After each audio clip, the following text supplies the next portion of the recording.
El debate Juan Manuel Abalmedina, actual vicepresidente del PJ en la ciudad de Buenos Aires, ex jefe de gabinete, ex senador nacional. Juan Manuel, ¿cómo estás? Bienvenido. ¿Qué tal? Muy buenas noches. Gracias por estar. No, por favor.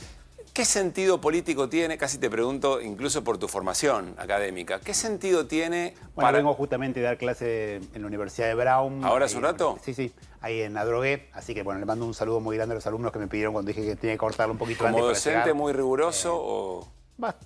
Intento serlo, intento. Bueno, a ver, ¿qué sentido crees que tiene para el gobierno de Javier Milei la convocatoria a la vigilia del 9 de julio, al Pacto de Mayo, ahora el 9 de julio? Creo que es una de las grandes ventas de humo que tiene este gobierno, ¿no? Este gobierno vive de intentar controlar la macro, que bueno, tiene los problemas que ustedes hablaban antes, ahogar la economía real para lograr bajar, aunque sea nominalmente, la inflación, y después vender mucho humo. Vender humo con un pacto de mayo, que lo hace en junio, vender humo con denuncias judiciales que después se caen automáticamente, vender humo con acusaciones brutales a otros líderes, desde Lula pasando por Pedro Sánchez. Es algo más de esta venta de humo que nos tiene acostumbrado este gobierno. Pero perdón, nada de sustancia. Venta de humo con todo éxito, porque sigue habiendo un respaldo muy importante de la gente. Sí, yo creo que está mermando un poco ese respaldo y que hay un sector de la sociedad que todavía tiene expectativa, porque votó hace poco por este gobierno, porque la verdad que nuestro gobierno dejó mucho que desear, entonces sigue manteniendo una expectativa, pero creo que a poquito, lamentablemente, lo que dijimos, creo que en tu programa, yo estuve en tu programa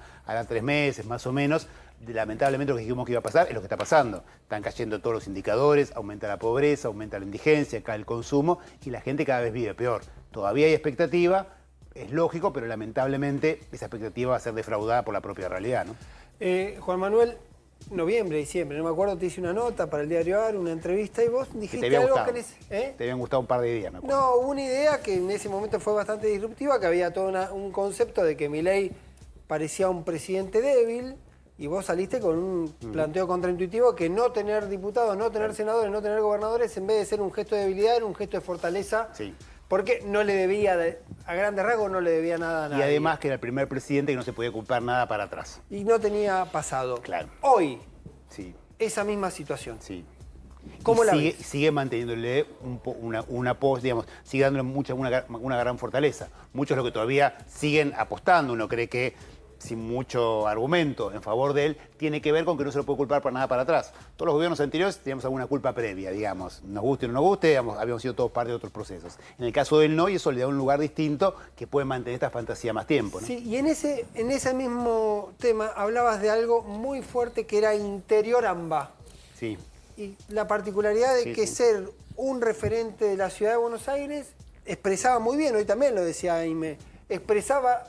Claro. Paradójicamente bien al interior, mide mejor en el interior que en el AMBA. Claramente, yo lo marcaba claramente, si las elecciones hubieran sido solo en el AMBA, Javier Milei entraba tercero y no había segunda vuelta porque Sergio Massa se imponía en la primera vuelta. Una realidad totalmente distinta a la que vimos en el interior. Cuanto más lejos estaba del obelisco, más apoyo tenía. ¿Y por qué Milei no logra viajaba, eso? ¿no? ¿Por qué Milei, siendo un hombre muy porteño, muy casi técnico en lo que es la formación financiera, económica, por qué lo logra? Porque logró expresar, como gran parte de las derechas radicales, nuevas derechas que hay en el mundo, expresan esa bronca, ese hastío, esa indignación con lo que se ve en el centro, ¿no? Como en Europa es Bruselas, bueno, en Argentina es la ciudad de Buenos Aires, ¿no? Aunque él sea parte de eso, aunque él sea claramente producto de eso, de repente el interior se lo usó como una herramienta para decir basta un determinado esquema que se había armado en la Argentina, ¿no? Vuelvo a la pregunta anterior, o sea, ¿todavía lo ves un presidente fuerte? Sí, sí, sin duda porque, bueno, controla totalmente la agenda, bueno, ustedes lo saben bien, en general hablamos de los temas que él va imponiendo, muchas veces de manera que nos parecen absolutamente vergonzosas, horribles, ¿no? Porque mete temas terribles, con sus acusaciones, sus shows, sus cosas, logra mantener la agenda, maneja muy bien la comunicación y aparte también hay que decirlo, de nuestro lado, afuera de él, somos medio todavía un quilombo. Bueno, hablemos un poco de eso. Recién Hugo Aime decía, y hasta nos provocaba alguna discusión entre nosotros, y Hugo decía, comprendan que aunque la percepción de la gente es que se vive peor, se le sigue echando la culpa. Si la narrativa, el relato sigue siendo que todo lo que hoy ocurre, aún peor que cuando asumió Milei, sigue siendo responsabilidad del gobierno anterior. En gran medida lo siguen logrando. Bien. En gran medida puesto que hablábamos, ¿no? Pero ¿cuál es a tu criterio el modo en que la oposición verdadera o las oposiciones, no importa,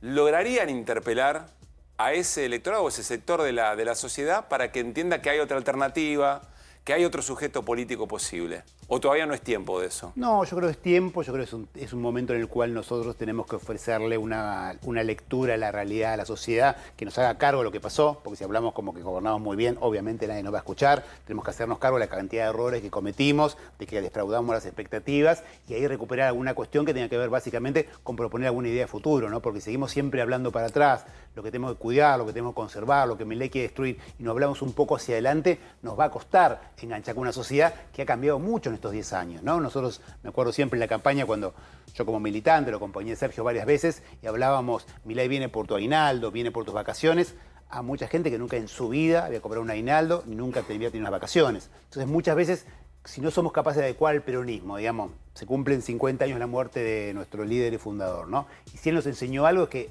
nuestras ideas, nuestros valores, eso que llamamos la doctrina, las banderas peronistas, hay que adecuarlas a cada momento histórico. Bueno, a nosotros nos está costando eso. Hasta que no logremos hacer eso, nos va a costar resintonizar con una sociedad que ha cambiado, ¿no? Ahora, vos también recién mencionabas que el peronismo es un lío interno, digamos. Sí. ¿No? Bueno, ¿y de eso cómo se sale? Yo creo que primero que nada reconociendo que la elección del año que viene es una elección de 24 distritos, no es una elección nacional, no se va a votar nacional, no hay que desesperarse por una conducción nacional, porque las conducciones, sobre todo en el peronismo, no se ejercen, no se declaman, digamos, se ejercen, decía el general, ¿no? Ocurren. Ocurren. Uno cuando se conduce, cuando alguien te conduce, no es que alguien dice, che, yo te conduzco, eso no existe en ningún lado. Entonces me parece que no hay que desesperarse y hay que focalizar la atención en lograr que el año que viene en cada uno de los 24 distritos Milei sea derrotado.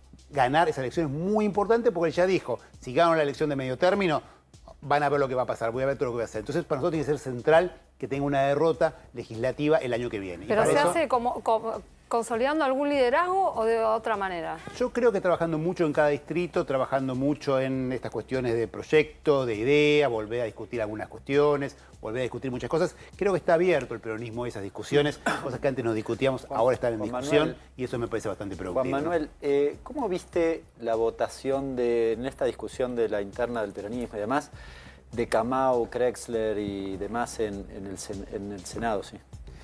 A ver, son cosas distintas porque Krexel no está con nosotros, no tenemos absolutamente Cuellar. nada que ver. Cuellar. Perdón.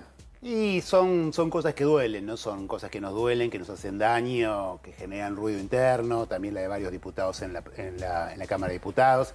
Y estamos lejos, ¿no? Nosotros, el peronismo ha sido siempre cualquier cosa menos testimonial, ¿no? Nosotros votar en contra de algo y que eso salga igual no nos cambia la vida, no cambia la vida de la gente, ¿no? Entonces, cuando algunos uno dicen que hay que se va expulsarlos. alejando de la mayoría, es complicado, ¿no? Algunos dicen que hay que expulsarlos o a Scioli.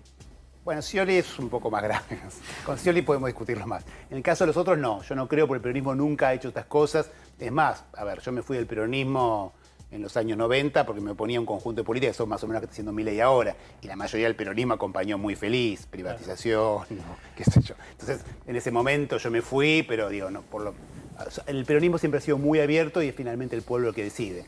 Ahí en el Hugo Aime también dijo a la vez que el nivel de aprobación, porque eso lo escuchamos poco, dijo que el nivel de aprobación de Milei estaba en el 38-39%. En el AMBA. En el AMBA. En el AMBA. En el AMBA. Bueno, sí. A nivel nacional dijo 43. Dijo 43. Bien. Todos los liderazgos, ¿Qué pasa si...? todos los liderazgos de las nuevas derechas, todos estos liderazgos que vemos en el mundo, polarizan. Entonces no tienen números. Está bien, pero tienen cerca de 50. cuando como generalmente mucho, ¿no? las crisis explotan en el AMBA, cuando hay conflicto. Y si este nivel de actividad sigue con este nivel de caída que hoy contaba Lecher de la venta de cemento, de la venta de metales, Sí, leche. y las empresas que están cerrando o que están parando la producción, hoy escuché FB, Ferrum, están todas suspendiendo la producción.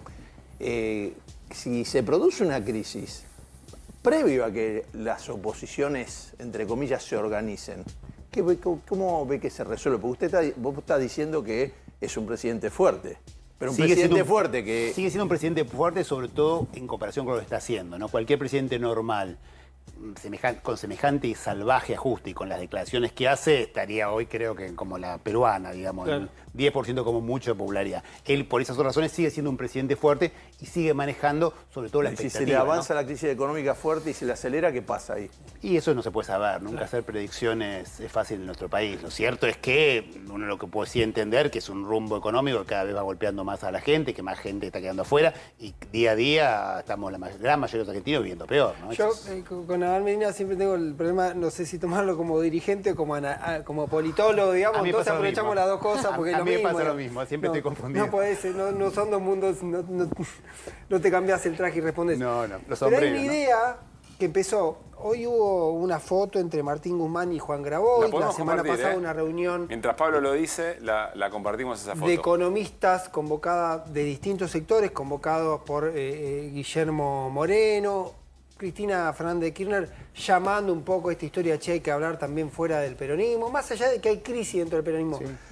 Cito a Juan Manuel Olmos que dice, empieza a cambiar la polarización del sistema político argentino, que fue durante mucho tiempo kirchnerismo, antikirchnerismo, empieza a aparecer una figura que es Milei, anti-Milei. Y hay que componer, con el peronismo como centralidad, un frente anti-Milei. Totalmente de acuerdo. ¿Ves eso? Totalmente de acuerdo. Digo, para ganar el año que viene tenemos que hacer eso. Tiene que ser con mucha amplitud, sumando sectores en los cuales históricamente tuvimos diferencias, pero frente a las barbaridades que propone este modelo, frente a la crueldad específica de un modelo que no reparte la comida que ya compró, pues no quiere gastar plata en comprar comida. Es un gobierno, entendámoslo, que no reparte la comida que ya estaba comprada. O sea, frente a ese nivel, me parece que hay que ser muy amplios, muy humildes, sumar un conjunto de sectores y ofrecer una alternativa. Por eso estoy totalmente de acuerdo. Ahora se va a volver a hablar de... Sí, como centro del peronismo, ¿no? A 50 años el general reivindica esa historia, un peronismo que es orgulloso de lo que somos, pero no orgulloso de todo lo que hicimos. Pero Juan Manuel, ¿no? se va a volver a hablar eventualmente, no es que estemos viajando en el tiempo, pero se va a volver a hablar sobre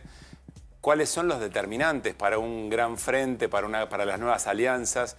¿Es ganarle a Milei o es ir detrás de un programa que después se puede ejecutar y no sea contradictorio? Muy buena pregunta. Me parece que para las elecciones del año que viene, que son elecciones legislativas de medio término, frenar estas políticas. Sí o sí, para la próxima elección presidencial, un programa claro de gobierno, que la gente sepa cuando vota que está votando. Me imagino una gran interna, una gran paso en la que participen distintos candidatos, pero que cada uno se comprometa a llevar adelante determinada política y no que lo que se vaya a hacer quede para una discusión después de que ganemos, porque esto que ganamos nosotros y por solo ganar el peronismo, las cosas se arreglan, ya nos dimos cuenta de este gobierno que de que las internas desgastan y después tenemos el ejemplo de México, que fueron 5 candidatos y terminaron ganando por escándalo. Sí, digo, hicieron... ¿esto ¿cómo es? ¿Un politicólogo? Politicólogo. Politólogo. Se entendió. No, a ver, para mí las internas cuando son bien desarrolladas, cuando se discuten ideas, cuando se discuten programas, suman, ayudan, cuando no se personalizan, cuando uno las hace, digo, tenemos los dos ejemplos, ¿no? Que vos decías de México, que fue con encuesta, pero también fue una encuesta fuerte. Frente Amplio Uruguayo. El Frente Amplio Uruguayo. Se matan por un y el lado, antiejemplo, el PRO, ¿no? La interna brutal que se mataron, fortaleciendo a Milei entre Patricia Bullrich y Horacio Rodríguez ¿Qué está Larreta, ¿no? haciendo Macri? Macri está me parece que está en el peor de los mundos posibles, ¿no? Porque él querría haber sido Milei, pero si ustedes se acuerdan, cuando empezó su gobierno, él se creía Obama, ¿no? Lo traía Obama, hablaba en la pospolítica, ya no hay más ideologías. O sea, pasó de ser Obama a Trump en pocos segundos. Entonces, me parece que lo que le falta es la autenticidad. Y en este momento la gente se da cuenta cuando algo es auténtico o no es auténtico. Macri no es auténtico. Macri era Obama cuando lo peinaba Marcos Peña. Claro, cuando opinaba Marcos Peña y de repente de un día para el otro, ¡pum!, se hizo trampista. Apareció el Real. Y ahora al extremo de Trump, ¿no? Entonces, me parece que le falta autenticidad y está en un lugar imposible, porque si a Milei le va bien, en los términos de Milei, ¿no? Que no son los nuestros, que a él le vaya bien son nuestras pesadillas, pero en los términos de Milei, que a él le vaya bien, ellos desaparecen, son la UCD. Y si a Milei le va mal, ni hablar, son el frepaso. Juan Manuel, última, y sé que da para mucho, por ahí la próxima charla. Agustín Rossi dijo hace poco, creo que no lo subrayamos lo suficiente, el peronismo tiene que ser revolucionario o no es nada. Será revolucionario o no será nada, consigna de otros momentos. ¿Por qué lo digo? Porque da la sensación que un frente lo suficientemente ancho como para ganar una elección, luego no tiene los consensos necesarios internos para ser profundo y solucionar los problemas a la gente.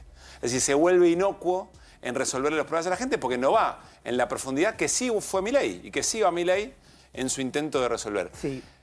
¿Vos cómo resolverías muy buena esto? pregunta esa. Yo creo que por eso digo, hay que ser muy fuerte en lo programático. No juntarnos todos para poder ver qué hacemos. Me parece que tenemos que hacer una frente muy Sí, amplio. pero el medio programático tiene que ser claras, profundo. ¿no? Con ideas claras y profundas, ¿no? Y Yo te después digo, está el líder que lo lleva adelante, porque en el 2002 la alianza incluyó radicales, todo, y bueno, Néstor es una cosa y la alianza posterior Alberto. Bueno, pero fue otra. esa transversalidad pero se digo, rompe para al derrotar- momento de... Pero para derrotar estas nuevas derechas, Sí. hasta ahora, vamos a ver qué pasa, ¿no? Pero hasta ahora lo que ha sido más eficiente han sido los dirigentes con convicciones firmes, pero muy amplios en construcción. Pienso en Biden, no como está ahora, Sí. pero es un Biden que representaba el ala más pro-labor, pro-sindical del Partido Demócrata, más anti-neoliberal, digamos, más antifinanciera, que gobernó y le ganó a Trump en la elección pasada, y Lula le ganó a Bolsonaro. Y era un tipo, obviamente, Sí. muy, muy fuertes, pero con la capacidad de articular un montón de sectores. O sea, eso digo, ¿no? Como construcciones amplias, no sectarias, pero con convicciones firmes de cuál es la base de la construcción. La ¿no? última me van a matar si no. ¿Ves un posible acuerdo peronismo y un sector radicalismo? Yo creo que tendríamos que sumar sector del radicalismo, sin ninguna duda. Lo de Milei es tan brutal. Milei es el... Acá en la Argentina estamos todos acostumbrados, corríjanme. ¿Te imaginás de que en la todos los ciudad un problemas acuerdo con aparecen en el Lustó, por peronismo. ejemplo? Con todos los sectores, en la ciudad, en la provincia, en el país, con todos los sectores. Digo, es alguien que, después de acostumbrarnos que todos los problemas se dan del peronismo, los 70 años de peronismo, decían, ¿no? Basta recordar lo que era Argentina cuando murió el general Perón. Menos 5% de pobreza, 1% de indigencia, 3% de desempleo, para ver estas cosas, ¿no? Pero más allá de eso, Milei dice que todos los problemas no empezaron en el 45, empezaron en el 16. Pone a toda la democracia, que la gente empezó a votar, Argentina se pudrió. Los que estamos de acuerdo de que con el voto se pueden cambiar las cosas para bien, tendríamos que empezar a estar juntos, ¿no? Juan Manuel, gracias por haber venido. No, por favor. Hacemos una nueva tanda. Nos queda